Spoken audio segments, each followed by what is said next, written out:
दोस्तों STI या STD disease यानी सेक्सुअली ट्रांसमिटेड डिजीज के बारे में आपने पढ़ा होगा या कई बार सुना भी होगा। तो उन्हीं में एक डिजीज आती है गोनोरिया नाम से। तो गोनोरिया के बारे में बात करने वाले हैं आज हम। गोनोरिया एक बैक्टीरियल डिजीज है जो कि निजेरिया गोनोकोकाई बैक्टीरिया की वजह से होती है। ये मेल और फीमेल्स दोनों को अफेक्ट कर सकती है। तो हम जानेंगे आज इसके कारण के बारे में, इसके लक्षण के बारे में और इसके ट्रीटमेंट के बारे में, और कैसे हम इस डिजीज से बच सकते हैं, कैसे इस डिजीज को सीरियसनेस तक जाने से बच सकते हैं।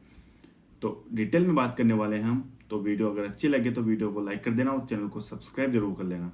तो सबसे पहले बात करने वाले हैं कि गोनोरिया के सबसे मोस्टली केसेस किन लोगों में हो सकते हैं।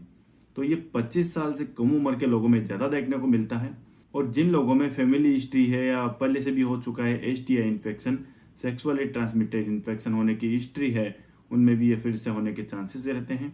या जो सेक्स वर्कर्स होते हैं उनमें चांसेस होते हैं, या जो लोग इंटरकोर्स के दौरान कंडोम्स या कोई भी सेफ्टी प्रिकॉशंस यूज नहीं करते हैं उनके हो सकता है, या जिन लोगों के मल्टीपल सेक्स पार्टनर्स होते हैं उनके हो सकता है ये गोनोरिया डिजीज। और अगर बात करें इसके सिम्टम्स यानी इसके लक्षणों के बारे में बात करें तो ये मोस्टली केसेज में एसिम्टोमेटिक होता है। बहुत टाइम तक ये सिम्टम्स नहीं दिखाता है इन्फेक्शन होने के बावजूद भी, इसीलिए इसे साइलेंट इन्फेक्शन भी कहा जाता है।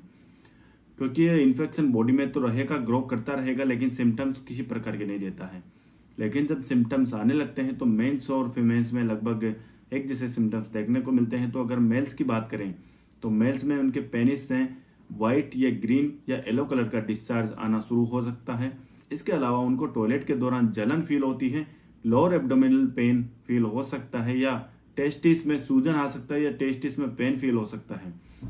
और अगर फीमेल्स की बात करें तो उनमें व्हाइट या येलो कलर का डिस्चार्ज देखने को मिल सकता है। यूरिनेशन के दौरान उन्हें जलन महसूस होती है, और सेक्सुअल इंटरकोर्स के दौरान उन्हें पेन फील होता है। इसके अलावा उन्हें पेट के निचले हिस्से में या पेल्विक रीजन में बहुत ज़्यादा दर्द देखने को मिलता है, और अनयूजुअल वेजाइनल डिस्चार्ज भी देखने को मिल सकता है। तो ये मेल्स और फीमेल्स में सिम्टम्स की बात हुई।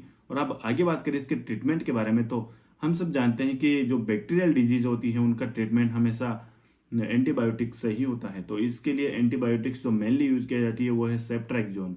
सेप्ट्राइकजोन IV इंजेक्शन लगाए जाते हैं जो पेशेंट्स होते हैं उनमें।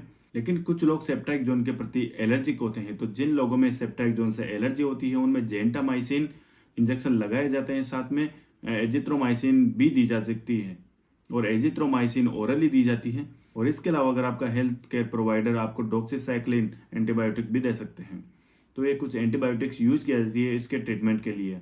और अब आगे बात करने वाले हैं इसके डायग्नोसिस या टेस्ट कैसे किए जाते हैं, या कौन कौन से टेस्ट किए जाते हैं जिससे पता लगता है कि इनको गोनोरिया है या कोई अदर इन्फेक्शन है। तो उसके लिए आपके सर्विक्स से फ्लूइड सैंपल लिए जाते हैं, या पेनिस से भी फ्लूइड सैंपल लिए जाते हैं। इसके अलावा आपका यूरिन सैंपल लिया जाता है। और जो गोनोरिया डिजीज होती है इसमें थ्रोट इन्फेक्शन होने के चांसेस भी रहते हैं, तो थ्रोट से भी सैंपल्स लिए जाते हैं, जिससे पता लगाया जाता है कि निजेरिया गोनोकोकाई बैक्टीरिया तो नहीं है इनमें, जो सैंपल्स लिए गए हैं इनमें। और अगर ये बैक्टीरिया पाया जाता है तो कंफर्म हो जाता है कि गोनोरिया बीमारी ही है, और उसके अकॉर्डिंग एंटीबायोटिक्स और ट्रीटमेंट चलाया जाता है। और अब बात करते हैं कि आखिर गोनोरिया होता कैसे है।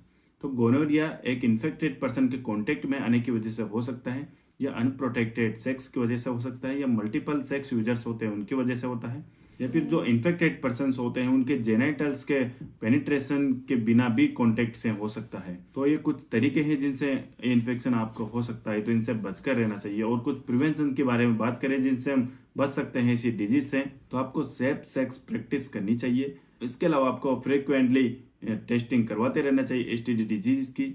और अगर आप पॉजिटिव पाए गए हैं तो आपके जो पार्टनर्स हैं उनसे भी इन्फॉर्म कर दें कि आपको भी टेस्टिंग करवा लेनी चाहिए, क्योंकि इन्फेक्शन उनमें फैल गया हो या फैला नहीं है तो बच सकें। और सेफ्टी प्रिकॉशंस का ध्यान रखें, और सेफ्टी के अकॉर्डिंग ही आपको हर कॉन्टेक्ट करना है, यानी फिजिकल रिलेशन बनाना है। तो दोस्तों ये एक गंभीर बीमारी भी हो सकती है अगर आपने ध्यान नहीं दिया तो, क्योंकि इसका जो इन्फेक्शन होता है वो HIV के जैसे ही इन्फेक्शन कर सकता है आपके बॉडी में, और आगे जाकर ये बहुत सारी बीमारियों को भी जन्म दे सकता है। तो ये पूरी जानकारी थी गोनोरिया डिजीज के बारे में।